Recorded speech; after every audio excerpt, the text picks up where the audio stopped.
अस्सलाम वालेकुम। कैसे हैं आप सब? अल्लाह आपको सेहत दे, तंदुरुस्ती दे, खुश रखे, आपकी तमाम मुश्किलात हल फरमाए। आज मैं बना रही हूँ मज़ेदार से स्नैक्स, या आप इसको पिज़्ज़ा पराठा कह लीजिए, या आप इसको कह लीजिए कि ये लंच डिनर और नाइट में या इवनिंग में मॉर्निंग में आप लोग हर टाइम खा सकते हैं। बहुत मज़ेदार लगते हैं ये। तो इसको मैंने रेडी किया है सिर्फ़ 1 कप दूध और 1 कप सूजी से और 1 आलू से। तो चलें स्टार्ट करते हैं। बिस्मिल्लाहिर्रहमानिर्रहीम। मैंने 1 कप सूजी ली है और जिस कप से मैंने सूजी ली है मैं सारी चीज़ें मैयर करके इसी से डालूँगी। तो जितनी मैंने सूजी ली है उतना ही मैंने इसमें बेसन लिया है। आप बेसन की जगह गेहूं का आटा भी यूज़ कर सकते हैं, वो भी ले सकते हैं, लेकिन मैंने बेसन लिया है। तो इसमें मैं डाल रही हूँ 1 मुट्ठी पत्ता गोभी और 1 हरी मिर्च मैंने बारीक काट ली थी। आप चाहें तो आप स्पाइसी करने के लिए ज़्यादा हरी मिर्चें भी डाल सकते हैं। और 1 मुट्ठी मैंने डाली है प्याज, उसको भी मैंने रफली चॉप कर लिया था थोड़ा। तो मैंने इसमें डाले हैं टमाटर, 1 टमाटर डाला है बारीक काट के, और 1 ही मैं आलू ले रही हूँ, उसको मैंने छील लिया था और एक बारीक कद्दूकस से बिल्कुल पतले से जो है मैंने इसको कश कर लिया है, कद्दूकस कर लिया है। इस तरह से मैं इसको कद्दूकस कर लूँगी। बहुत ही मज़ेदार सा जो है ये नाश्ता ब्रेकफास्ट हमारा रेडी होगा। और ये सर्दियों में बहुत ज़्यादा खाए जाने वाली रेसिपी हैं। बहुत मज़ेदार लगती हैं, हेल्दी भी होती हैं बच्चों के लिए, और बच्चे जो हैं वो शौक़ से खा लेते हैं। पिज़्ज़ा बर्गर पसंद करते हैं, क्यों ना हम घर में ये बना कर दें उनको। तो मसाले में डाल रही हूँ, मैंने हाफ़ चम्मच कुटी हुई लाल मिर्च ली है इसमें, और 1 चौथाई चम्मच ज़ीरा मैं डाल रही हूँ।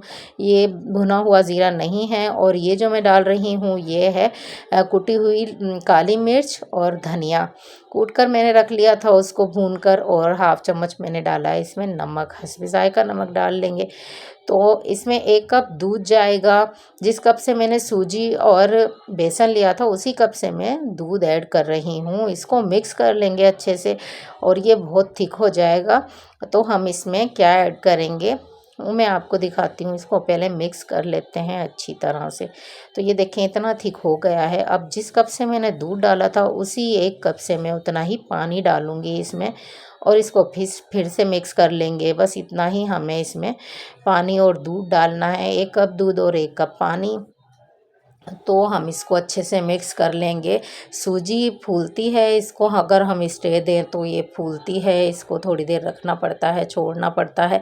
मिक्स करके 1-2 मिनट छोड़ दीजिए, सूजी फूलेगी। और अब मैं इसमें डाल रही हूँ मीठा सोडा, जो खाने का सोडा होता है वो हम इसमें डालेंगे, तकरीबन 2 चुटकी डालेंगे हम इसमें, और इसको भी मिक्स कर देंगे अच्छे से। 5 मिनट हम इसको स्टे देंगे, ढक कर रख देंगे एक साइड पे, और इसको स्टे देंगे ताकि सूजी भी फूल जाए और जो मीठा सोडा हमने डाला है वो अपना काम कर दे।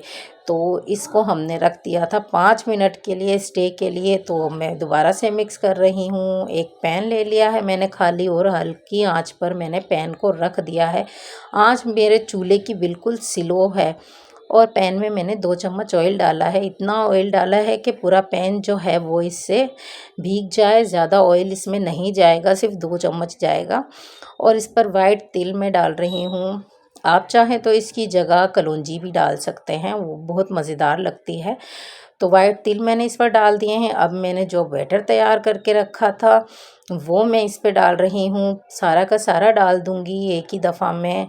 तो इस तरह से इसको फैला देंगे अच्छे से, इसको गोल गोल हम लोग फैला देंगे पैन में, कहीं से मोटा कहीं से पतला, वो आप देख लीजिए कि एक जैसा बिल्कुल इक्वली हमने इसको चारों तरफ से फैलाना है।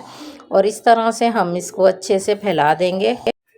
और आँच जो है हमने इसकी बिल्कुल स्लो रखनी है। आँच जो है हमने इसकी बिल्कुल भी तेज़ नहीं करनी, क्योंकि नीचे से हमने इसको नहीं जलाना है, हमने इसको बीच से भी पकाना है, क्योंकि हमने सारा बैटर इस पर डाल दिया है।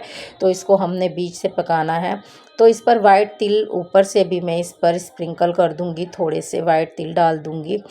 तो इस तरह से मैंने इस पर वाइट तिल डाल दिए हैं और हल्की आंच, बिल्कुल स्लो आंच मैंने करके रखी है इसकी, ताकि नीचे से जले ना। और इसको हमने धीमी आंच पर पकाना है। तकरीबन 8 मिनट मैं इसको ढककर रख दूँगी। 8 मिनट में ये हमारी सूजी और जो सब्जियां हैं वो अच्छे से बिल्कुल पक जाएंगी, लेकिन नीचे से हमें जलाना भी नहीं है, हल्की आंच करनी है। तो 8 मिनट बाद हम इसको देख लेते हैं। तो ये देखें ऊपर से बिल्कुल ट्रांसपेरेंट हो गया है। तो समझ लें नीचे से हमारा पक गया है। अगर ऊपर से इस तरह का आपको दिखाई दे तो इस पर ऊपर भी 1-2 चम्मच ऑयल डाल लेंगे अच्छे से, और फिर हम इसको चारों तरफ से चम्मच से पहले हटाएंगे, किनारे किनारे इसके चम्मच से, और फिर हमने इसको पलट देना है। आप इसको डरिएगा मत पलटने के लिए कि ये टूट जाएगा, ये बिल्कुल नहीं टूटेगा। ये बस हमारा नीचे से 8 मिनट में पक गया है।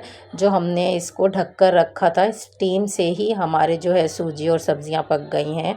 तो देखें कलर इतना प्यारा आया है नीचे से इसका, और इसी तरह का कलर हमें चाहिए था। अब हमने इसको ढकना नहीं है, इसको खोलकर ही पकाना है, और इस तरह से दबा दबा कर हमने इसको पकाना है। नीचे से हमें पकाने के लिए सिर्फ 3 मिनट चाहिए होंगे।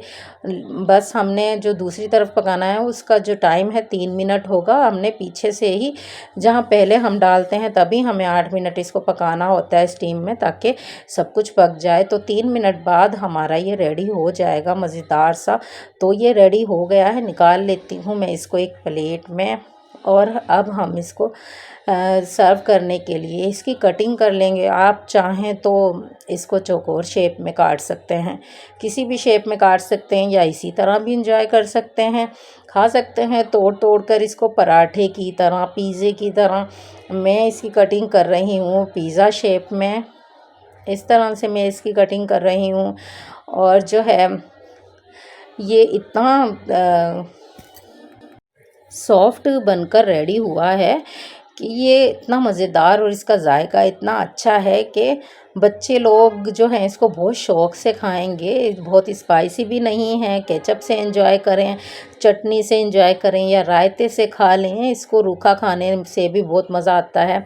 तो इस तरह से मैंने ये बनाकर रेडी किए हैं। बहुत आसानी से बनकर ये रेडी हो जाते हैं, और बिल्कुल भी इनमें टाइम नहीं लगता। घर के ही सामान से ये जो स्नैक्स मैंने बनाकर रेडी किए हैं बहुत मज़ेदार हैं। अगर आपको मेरी रेसिपी पसंद आए तो चैनल को ज़रूर सब्सक्राइब कीजिएगा। और ये सॉफ्ट सॉफ्ट से बनकर रेडी हुए हैं, बच्चों को जो है बहुत पसंद आते हैं। बनाकर ज़रूर ट्राई कीजिएगा, मुझे कमेंट्स में बताइएगा कि आप लोगों की कैसे बने, और जो है मेरी रेसिपी आप लोगों को कैसी लगती है। तो इस तरह से आप लोग भी बनाकर इंजॉय कर सकते हैं। ये सर्दियों की स्पेशल डिश है। तो मुझे दें इजाज़त, और अगर आपको रेसिपी पसंद आए तो सब्सक्राइब कर दीजिएगा। अल्लाह हाफिज़।